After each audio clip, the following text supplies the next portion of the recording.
wahai Muhammad, beritahu kepadaku apakah itu Islam.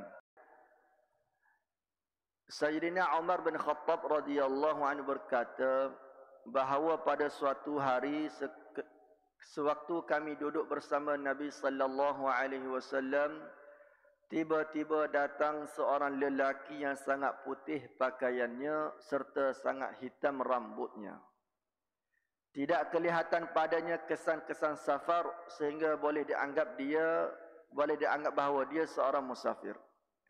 Dan tidak ada seorang pun daripada kami yang mengenalinya sehingga boleh dikatakan bahawa dia orang tempatan Madinah.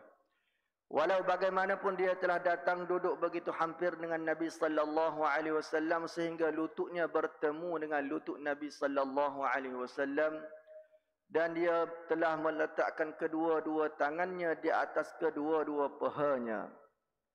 Selepas itu dia bertanya kepada Nabi sallallahu alaihi wasallam, wahai Muhammad, beritahu kepadaku apakah itu Islam.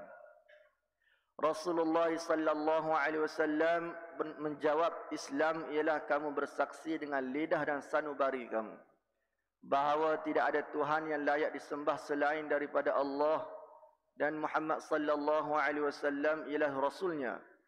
Kamu mendirikan salah, membayar zakat, berpuasa pada bulan Ramadan dan pergi menunaikan haji di Baitullah jika berkemampuan. Mendengarkan jawaban itu, pemuda itu pun berkata, kamu telah berkata benar. Sayyidina Umar radhiyallahu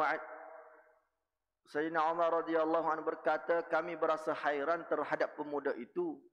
Dia yang datang bertanya seolah-olah dia tidak tahu, dan dia juga yang membenarkan seolah-olah dia sudah tahu terlebih dahulu. Kemudian lelaki itu bertanya lagi, beritahu kepadaku apakah itu perkara-perkara yang berkaitan dengan iman.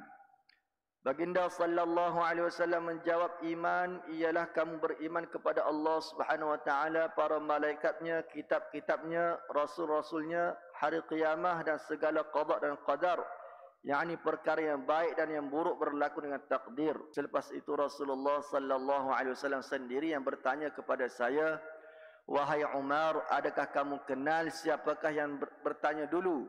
Saya menjawab, Allah dan Rasulnya lebih mengetahui. Baginda sallallahu alaihi wasallam bersabda, dia ialah Jibril alaihissalam yang datang untuk mengajar kamu agamamu. Hadis riwayat Imam Muslim.